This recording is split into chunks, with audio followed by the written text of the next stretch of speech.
After the last war, this small area of Germany was occupied. Today, every square inch is under the authority of Allied troops. At the end of the last war, this was the government of Germany. Today, this is the government. We have come to Germany not as liberators, but as conquerors. And this time we shall remain for 10 years, for 20, if necessary, forever.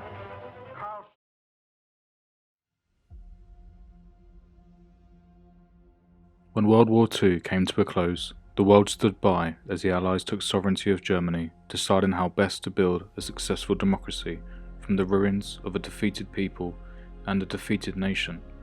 But as history has taught us time and time again, that challenge is often fraught with great difficulty, danger, not to mention immense responsibility. It's that moment in history that just over 45 years later would end in the combined spectacular fall of communism, the ending of the Cold War, and the subsequent demise of East German car manufacturer Sachsenring. To better understand the history behind the Trabant car, we have to first go back to Germany in 1947, where the Allies retained control of the country, touting new hopes of capitalism and freedom, a far cry from the destroyed Socialist Party agenda from just a few years prior. Germany was put under control by the Allied Control Council, a move which by 1948 was beginning to fray, as the tension between France, Britain and America reached fever pitch. It derived from a debate over housing war refugees, with some of the Allies wanting to absorb themselves of all responsibility, causing a rift and leading states to be run almost independently under different policies and local governments. Just over 12 months later, in October 1949, the Soviets established the German Democratic Republic, GDR, a move which meant little over half of Germany was now a satellite state to the almighty Soviet Union, the crown jewel as such. Now run fully independently of the Allies, the territories, including East Berlin, became almost totalitarian, much to Britain, America and France's dismay, with all movement in and out of the zone and immigration restricted. It was here that many believed to be the start of the Cold War, one which would never see large-scale fighting, despite lasting over 40 years, as the Allies set out rebuilding not only their German sectors, but their own nations too. The Soviets would begin an incredible journey to transform East Germany into a communist powerhouse, effectively shut off from the rest of the world. Whilst movement around the blocks were often difficult, Berlin's border, comprising of the four occupying powers, was softer, with ineffective penalties and easy free movement by subway, and in fact, over 20% of East Germany's population, a staggering 3.5 million people, escaped using this loophole. But on the morning of 14th of August 1961, the world changed forever, as many Berliners woke to find that very same border was now present in the form of a concrete wall. Guards lined the barbed wire protections as others tore up streets to prevent escape by vehicle, and the world watched on as the German people were separated, and many of whom would die in escape attempts or discover their loved ones were barricaded the other side of the state, some never to be seen or heard from again. The division of Germany would create one of the most powerful divisions in humanity we've ever seen, but under the newly asserted power that was the GDR, the economy slowly but surprisingly begun to grow, despite the lack of free trade and worldwide portrayal of communist tyranny. As the war continued to be reinvented, reinforced and re-engineered, one thing didn't change: the Soviet love for labour and manufacturing, albeit with little or no innovation, a total parallel to the Western world. Although work on the Trabant began in 1957, it wasn't until the wall went up that it became the go-to for four-wheel transportation in the Eastern Bloc. Despite being surprisingly technically advanced when launched, with features such as a Duraplast body, front-wheel drive and independent suspension, it soon fell out of favour with the arrival of many small Western cars which would become to represent all that we desire to this day. Phased largely by budget constraints and the shortages of raw materials, the Trabant remained relatively unchanged from 1957 right through to 1991, with certain features we now take for granted, only arriving in the 80s, in a car which cost more than an entire year's wages. The flagship model, the 601, has grown today to become somewhat iconic, driven largely by the fall of the wall and the incredible images seen worldwide as those first cars rolled through the rubble, some being abandoned as soon as owners had a chance, being marvelled at by the West. This was a car which its own designers only envisaged seeing a production run of a decade, with the planned cessation in 1967, but the East German government, citing material shortages, repeatedly turned down any hopes for new technologies or designs in the state-run enterprise. Life in the Eastern Bloc, despite the choice of 15 factory colours for the Trabant, was still somewhat bleak. At least 140 people lost their lives in bids to cross the border, either being shot or killed in the process, including guards, and untold numbers of suicides or failed attempts.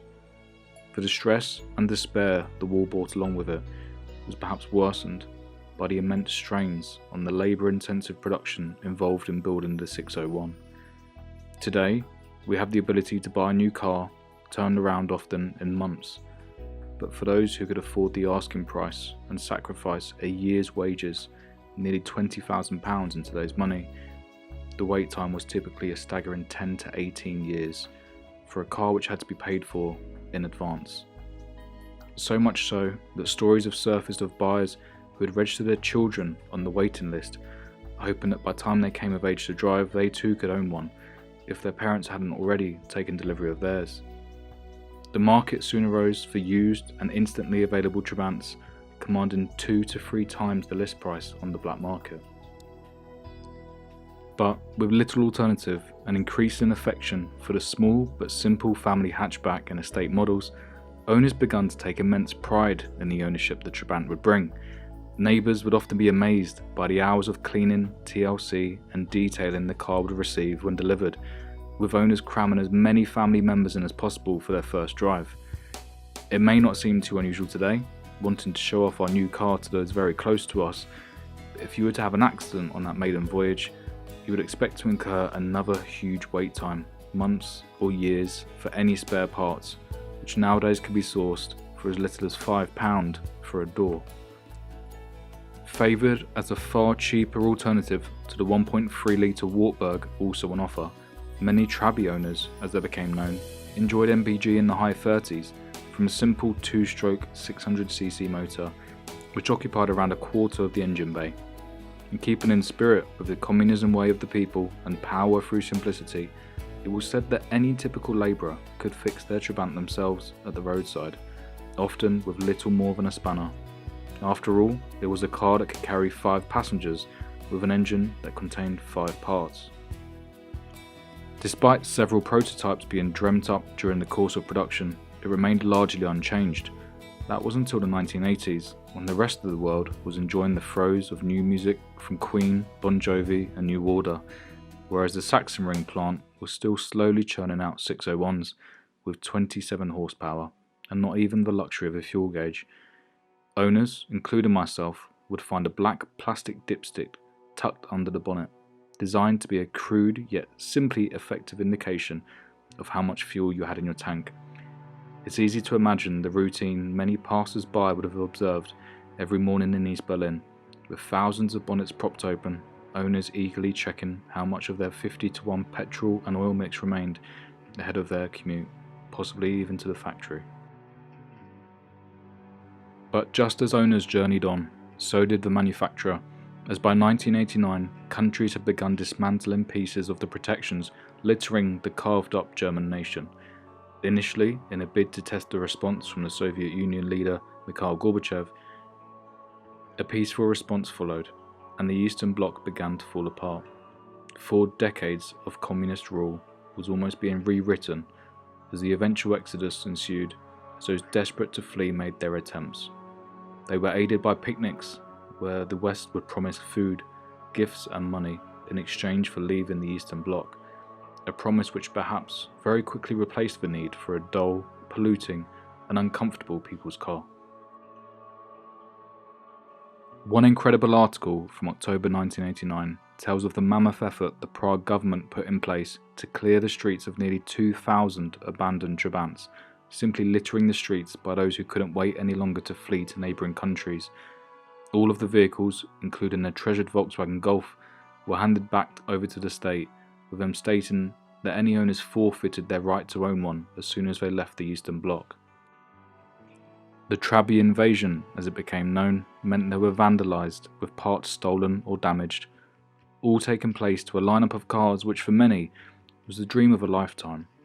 The true human impact becomes clear when you read how teddy bears, toilet roll and blankets were found on the rear seats of those cars abandoned, and how military sleeping bags were stacked up to the ceilings in embassies waiting for refugees. And surely, just a month later, the entire foundations of the Eastern Bloc broke at the seams, with the German press announcing to all its citizens on the 9th of November 1989 that all borders would open. Floods of East Germans made their way to the wall, Trabie keys in hand, demanding that the guards open the borders. A monumental lapse in communication, coupled with no state acknowledgement or responsibility for this promise, meant that guards could do nothing but stand by as the people of Germany were once again reunified. The world watched as the wall tumbled, the press capturing the moment. Those from the west pulled their fellow Eastern Germans over the wall before taking to it with sledgehammers, cars and heavy machinery on the night the wall fell. Although the end of the division seemed in sight, many Trabant owners keen to take their prized four-wheel possessions across the border faced increasing difficulty from West Germany. They would impose an application process requiring special permission to bring a Trabant into the state, largely down to its outdated two-stroke engine failing to get anywhere near the emission standards introduced. In the same year that the Ferrari F40 graced Tuscan backroads, innocent East Germans were turned back for having a car which polluted at 4 times the European average. The Sachsenring plant continued to plough money into production, some of which was for now defunct cars ordered before the fall of the wall, boasting a perhaps woeful total of 3.7 million total cars produced in 1991. In its last 2 years of production at the Zwickau plant, Volkswagen granted a license to use the 1.1 petrol Polo engine, a major addition amongst the outdated grille and indicators otherwise added. But as we've seen over the years with many auto manufacturers, Sachsenring's downfall was growingly inevitable. The reunification of Germany was already completed, and it soon became apparent that the world didn't need an ineffective and labour-intensive plant for a now undesirable car. Ultimately, Volkswagen acquired the factory and still operates from it to this day for their Passat and Golf lineups. I've often wondered if any of the Herculean team involved in the Trabant production line still have a part to play in the plant today. It was Richard Lay-by who said the Trabant had become a symbol of the technological and social backwardness of the East German state. And perhaps that's a view that many who know little about the Trabant would sympathise with. And despite the early fascination for the 601, including Irish band U2 using 7 artist-painted examples to promote their world tour, the rise of other German automakers led to the pretty backward car soon falling out of favour, being sold for just a few Deutschmarks, or even being given away by the late 90s. And nowadays, 30 years on, despite rising in popularity as a collector's item, prices never recovered to anywhere near that black market figure of the 60s and 70s, but they have grown to become appreciated for their pretty, impressive innovations when new. The Duraplast body, for example, a composite comprising of plastic and fibres, was revolutionary and meant that a collision wouldn't cause a dent, but simply put a hole in your bodywork, easily swappable then as it is now for a new door, rather than an expensive repair. Then there was the iconic status it garnered with artists, politicians, and even the Pope owning one, in a move which would surely infuriate the Soviet leaders who sought to bring the symbolic car to an oppressed people.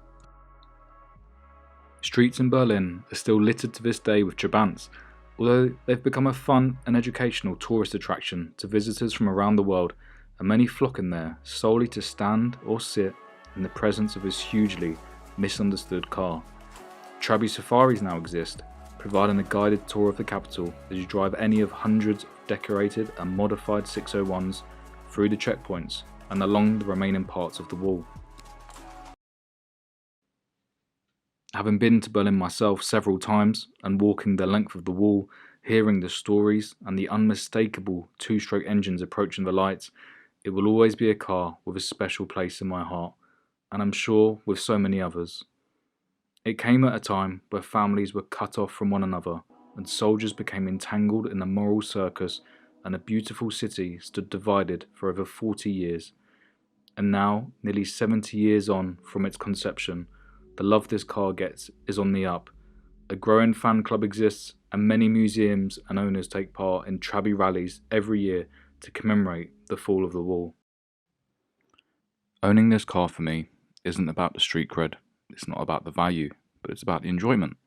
Driving something from a time which will in fact never be forgotten, something which mesmerises other users on the road, and something which will forever be the most important car to ever come out of Germany.